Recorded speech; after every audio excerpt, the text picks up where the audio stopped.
Hello everyone, welcome to year channel SamZone। নিশ্চয়ই অনেক ভালো আছেন আর অবশ্যই হোম কোয়ারেন্টাইনের বিষয়গুলো মেনে চলছেন, বাইরে যাচ্ছেন না। আমার কাছে মনে হচ্ছে এই ভিডিও যারা দেখছেন তাদের মধ্যে কেউ না কেউ রয়েছেন OnePlus ইউজার।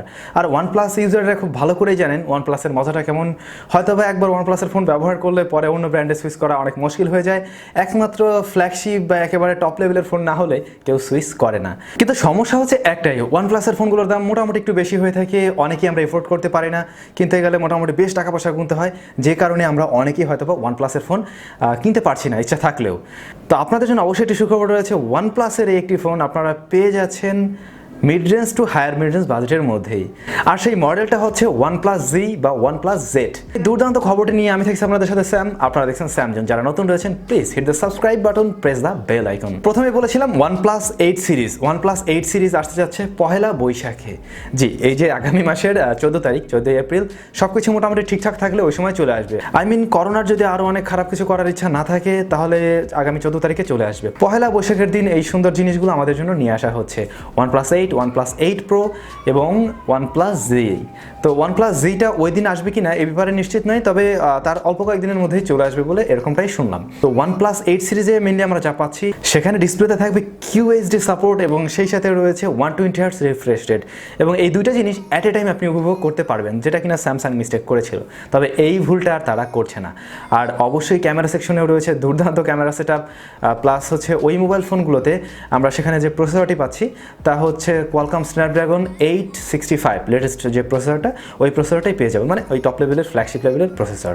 তো OnePlus 8 নিয়ে আমি আর ডিটেলসে না বলে সরাসরি চলে যাই OnePlus Z, মানে যেটা আমরা কিনবো, মানে যেটা রয়েছে মিড রেঞ্জ বাজেটের মধ্যে। OnePlus X যখন 2015-তে এসেছিল, আপনাদের খেয়াল আছে কিনা, তখন ছোটোখাটো একটা ফোন এসেছিল OnePlus-এর পক্ষ থেকে, যেটা মিড রেঞ্জ বাজেটের মধ্যেই আমরা পেয়েছিলাম। ঠিক ওই স্মার্টফোনটার একটা ধারাবাহিকতা বলা যেতে পারে। আমরা সবাই শুনেছিলাম OnePlus 8 লাইট আসবে, তবে লাইট নাম না, এবার লাইটটাই চলে আসছে শুধুমাত্র G নাম দিয়ে, ওই লাইট ভ্যারিয়েন্টটাই G নামে আসছে। OnePlus এখানে লাইট নামটাকে কেন ক্যান্সেল করেছে, কারণ সাধারণত OnePlus-এর ফোনগুলোতে লাইট ভ্যারিয়েন্টগুলোতেও আমরা দেখতে পাই সেখানে কিন্তু ওই প্রসেসর সেকশন একই রাখা হয়, প্রসেসর সেকশনে কিন্তু কম দেওয়া হয় না। যেমন দেখুন OnePlus 7T7, তাদের প্রসেসরের মধ্যে কিন্তু আহামরি তফাৎ নেই, এবং 7 Pro যেটা, সেখানেও কিন্তু আমরা পেয়েছিলাম কোয়ালকম স্ন্যাপড্রাগন 855 প্লাস। এই প্লাস আর 855 এর মধ্যে কিন্তু খুব বেশি তফাৎ নেই, এবার এর প্রসেসরে একটা বড় তফাৎ রয়েছে, আর নামটাও সে কারণে চেঞ্জ হয়ে গিয়েছে। এটা আমার পার্সোনালি ধারণা, অন্য কারণে নাম চেঞ্জ হতে পারে। তো ওই স্মার্টফোনটার ডিসপ্লে নিয়ে একটু মতভেদ রয়েছে, অর্থাৎ এগুলো তো সব লিকেজ, বিভিন্ন জায়গা থেকে বিভিন্ন লিকেজ এসেছে। সেই হিসাবে কেউ বলছে সুপার অ্যামোলেড থাকবে, কেউ বলছে অ্যামোলেড থাকতে পারে।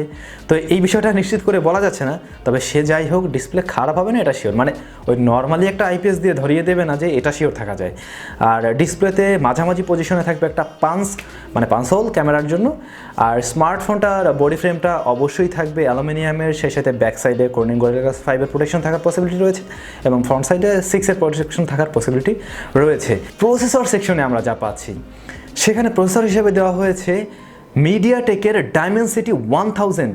ডাইমেনসিটি 1000-এর পারফরমেন্সটা কেমন? মিডিয়াটেক শুনে একটু অনেকের একটা এরকম হয়ে যাবে, এটা খুব স্বাভাবিক। আমি নিজেও মিডিয়াটেক খুব একটা পছন্দ করি না, তো আমার মতো যারা রয়েছেন তাদের কাছে এই বিষয়টা আশা করছি ভালো লাগেনি।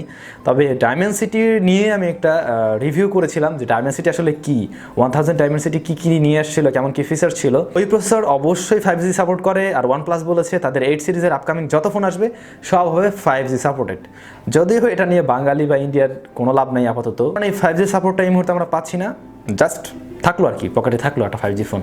এই প্রসেসরটার পারফরমেন্স আমরা যদি কোয়ালকম স্ন্যাপড্রাগন 765-কে ধরি, তার থেকে স্লাইডলি আপগ্রেড বা কিছুটা উপরে রয়েছে। কোয়ালকম স্ন্যাপড্রাগন 765 কিন্তু একদম লেটেস্ট, একেবারে মোটামুটি ভালো একটা প্রসেসর বলা যেতে পারে। তো ওই প্রসেসরের চাইতেও ভালো পারফরমেন্স করতে পারবে এই প্রসেসরটি। তারপরেও আমি জানি কিছু মানুষ রয়েছেন বা আমিও রয়েছি যাদের এই মিডিয়াটেকটা পছন্দ হয়নি। হয়তো বা OnePlus এখানে চিন্তা করেছে এই ডাইমেনসিটি দিয়ে, যারা কিনা এই মুহূর্তে 765 দিয়ে আসছে তাদের থেকে একটু বেশি উপরে খেলা করবে, বেশি উপরে পারফর্ম করবে, তাদের এই চিন্তা ভাবনা না করে ওই প্রসেসর দিয়েই নিয়ে আসতে পারতো। কারণ কি, OnePlus-এর অপটিমাইজেশন সেই সাথে তার অক্সিজেন ওয়েস, এই দুইটা মিলে যখন কোনো একটা প্রসেসরের উপরে পড়ে, তখন পাশাপাশি অন্য যে কোম্পানিগুলো রয়েছে তাদের ওই সেম ক্যাটাগরির জিনিস, মানে হার্ডওয়্যার সেকশন থাকার ফলেও তারা তার সাথে পেরে ওঠে না। এটাই হচ্ছে গিয়ে মেইন তফাৎ। যেমন দেখুন, আমি যদি এখানে প্রমাণ দিই, Redmi K20 Pro যেখানে থাকছে 855 প্রসেসরটি, আবার OnePlus 7-এও দেওয়া হয়েছে 855 প্রসেসরটি, বাট দুইটার থেকে আপনি এক্সপিরিয়েন্স পাবেন একেবারে ডিফারেন্ট, দুইটা দুই রকমভাবে চলবে, যদিও একই হার্ডওয়্যার সেকশন তারপরেও আলাদা। এর কারণ হচ্ছে OnePlus-এর অপটিমাইজেশন প্লাস তার অক্সিজেন ওএস একেবারে মাখন একটা জিনিস। মানে এই অক্সিজেন ওএসের কারণেই মেনলি আমাদের আসলে OnePlus এত বেশি ভালো লাগে। তো ডাইমেনসিটি নিয়ে বলছিলাম, ডাইমেনসিটি 1000 এমনিতে ওভারঅল সে খুবই ভালো পারফরমেন্স রেটেড প্রসেসর এবং আক্ষরিক অর্থে দেখতে গেলে ওই 765-এর চাইতেও একটু উপরে। সো ভালো পারফর্ম করবে এটাই স্বাভাবিক, কিন্তু ওই যে আমি অনেকেই রয়েছি যারা পছন্দ করি না, এটাকে যদি আপনি অ্যাকসেপ্ট করে নিতে পারেন তাহলে আশা করছি বিষয়টা মানে জমে যাবে। তো এ তো গেল প্রসেসর সেকশন, আশা করছি প্রসেসর সেকশন বেশ ভালো হবে। ক্যামেরা সেটআপে আমরা কি পাচ্ছি, ব্যাক সাইডে ট্রিপল ক্যামেরা সেটআপ থাকবে, যেখানে মেইন ক্যামেরাটি 48 অথবা 64, তবে OnePlus-এর পক্ষ থেকে 64 আর ওদিকে 48 যাই হোক না কেন তার ক্যামেরার রেজাল্ট ভালো পাবেন, এটা নিশ্চিত থাকতে পারেন। আর সেখানে সাথে থাকছে একটি আলট্রা ওয়াইডের লেন্স, যেটা কিনা সোনি IMX-এর একটি সেন্সর দেওয়া হয়েছে, তবে আমি নিশ্চিত নই কোন সেন্সর, বিভিন্ন রুমার্স রয়েছে, তো সেগুলো একেবারে আন্দাজে বলাটাও ঠিক না। এবং এছাড়া হয়তো একটি টেলিফটো লেন্স রয়েছে, যেটা 8 মেগাপিক্সেলের বা 12 মেগাপিক্সেলের হতে পারে। আমার কাছে যা লাগছে, প্রসেসর সেকশন বাদ দিয়ে OnePlus 7-এর মতো ওভারঅল অন্য জিনিসগুলো মোটামুটি নিয়ে আসতে পারবে এই ফোনটা। ইভেন ডিসপ্লের ক্ষেত্রে হয়তো বা হায়ার রিফ্রেশ রেট থাকবে, হয়তো বা 120 হার্টস থাকবে না, তবে আমরা 90 হার্টস রিফ্রেশ রেট ধরে নিতে পারি সেখানে।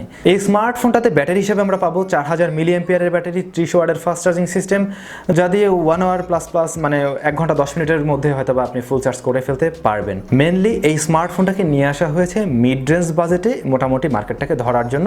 দামটা মনে হয় একটা আইডিয়া করতে পেরেছেন, বাংলাদেশের ক্ষেত্রে হয়তো বা 35 থেকে 40 হাজারের মধ্যে হবে, আর ইন্ডিয়ার ক্ষেত্রে হয়তো বা 28 থেকে 30-এর মধ্যে হওয়ার একটা পসিবিলিটি রয়েছে। আর সময়ের সাথে সাথে এই ফোনের দাম অবশ্যই 35,000-এর কাতারে চলে আসবে বাংলাদেশে, সেরকমটাই আমার কাছে মনে হচ্ছে। তো আসুক, সময়ের সাথে সাথে আরও অনেক কিছু জানা যাবে এই সম্বন্ধে, তখন আপনাদের সামনে আরও বিষয়গুলো ক্লিয়ার করব।